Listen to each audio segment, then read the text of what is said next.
Everything I'm about to show you in this lecture is available in PHP 5, 5.1 and 5.4. You're probably going, why are you showing us this in a PHP 7 course?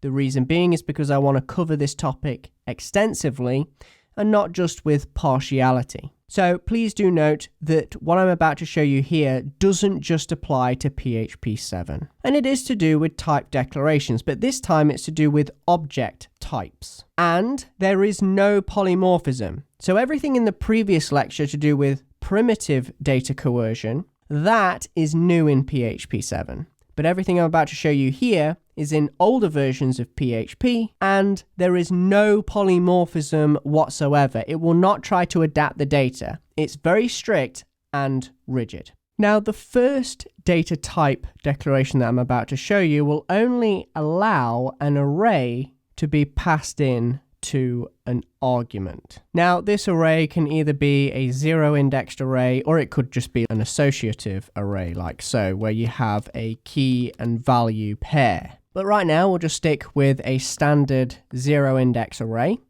and we're creating that array inside of the ARR variable, and we're passing the contents of that variable, that array, to the first argument found in our function.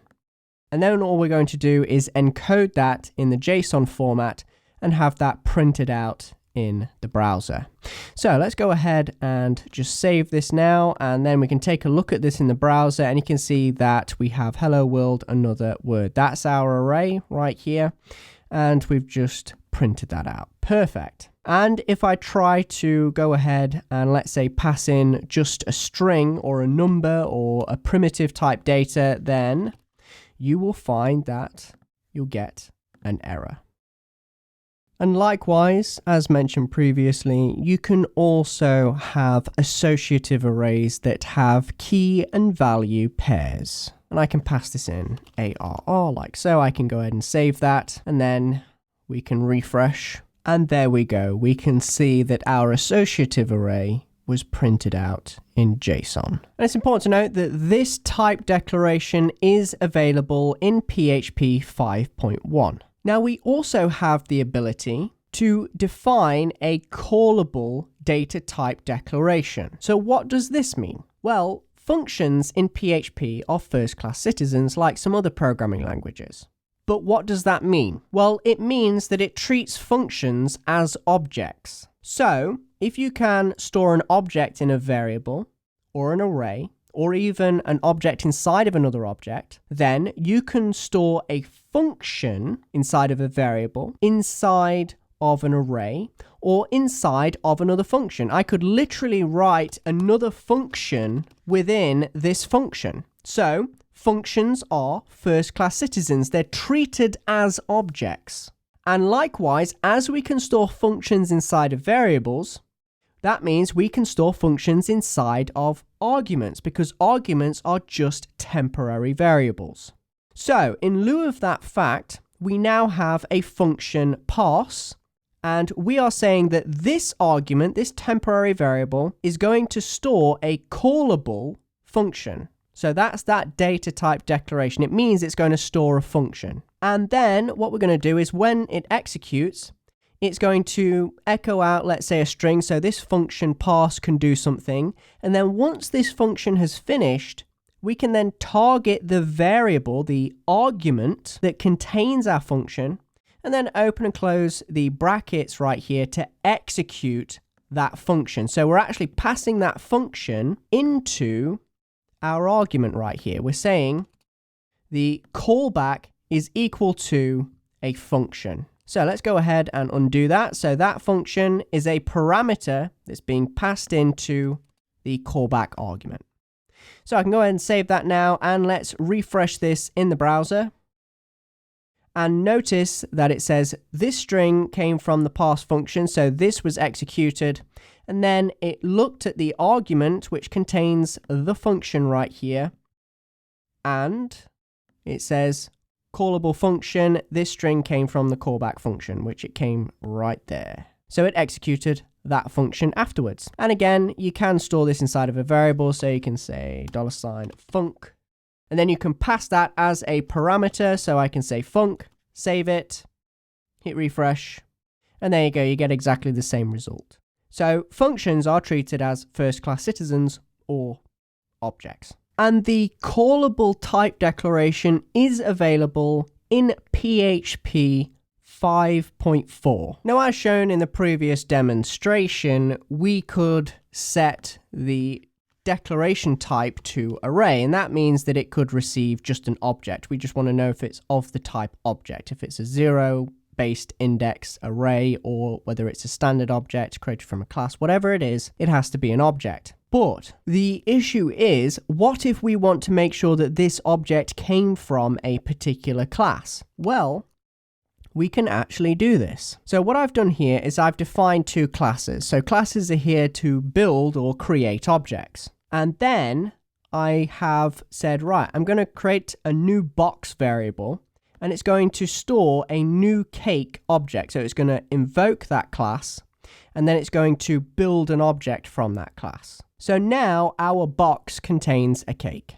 And then I'm going to call the restaurant function. I'm going to invoke it, and I'm going to pass it that new cake object that I've just created. So now this parameter, which contains this value, will be sent to that argument. And what we're doing here is we're saying we want this argument to only contain an object that came from the cake class, which in my case it did. If we just move that back down again, the box variable contains an object that came from the cake class. And so this shouldn't error, and what we'll do then is we'll just simply dump this out so that we can view it in the browser. So if I now hit refresh, you'll now notice we have object, and this object is from the cake class. So it didn't error. But what if my box contained a salad? Well, this object came from the salad class, and this argument right here can only contain an object that came from the cake class. Well, now we're going to have a bit of a problem. If I hit refresh, you'll now notice it says there's been an error. It must receive an instance of cake, meaning an object that was created from a cake, an instance of cake. But instead it got an instance from salad. It got an object that was created from the salad class, and therefore it errored. This feature is available in PHP 5.0. And also there's another feature available to you in PHP 5.0, and that is checking for an interface. So I can now create an interface. And all an interface does is it checks to make sure that your classes meet certain requirements with their methods and so forth. So I'm going to create an interface called checker, and I'm just going to open and close my brackets. And then I'm going to say, well, I want the cake class to implement. So I'm going to say that's going to implement the checker interface. And then that will make sure that it has certain methods and properties on the class. And instead of writing the name of the class, what we want to do is we want to type the name of the interface right here, checker. So it's saying whatever this object is, it must be created by a class that implements the checker interface. That's what we're saying right there. It must comply with that interface. Now at the moment, don't forget, our box contains an object that came from the salad class, and that doesn't implement the checker interface. So if I save this and I hit refresh, you'll now notice it says, nope, sorry, it must implement the interface checker. Now let's go ahead and change that to cake and go ahead and save that, and then hit refresh. Now you'll notice it didn't error because this object came from the cake class, but it's not interested in the class anymore. It's interested in whether that class implements the checker interface. And it did. So that object came from a class that implements that specific interface. Nice and easy. And what's nice about checking for an interface is the fact that an interface can be applied to multiple classes. So now I can implement the checker interface on the salad class. I can say, make that a new salad object, like so, save that, and hit refresh. And again, it didn't error. And if I take that interface off, hit refresh, I get an error, because this object right here must implement that interface. And in our case, I created a new salad object. It doesn't implement that interface. We get an error. Next up, I'd like to show you the self declaration data type. Now, it's important to note that this declaration data type must be used within a class.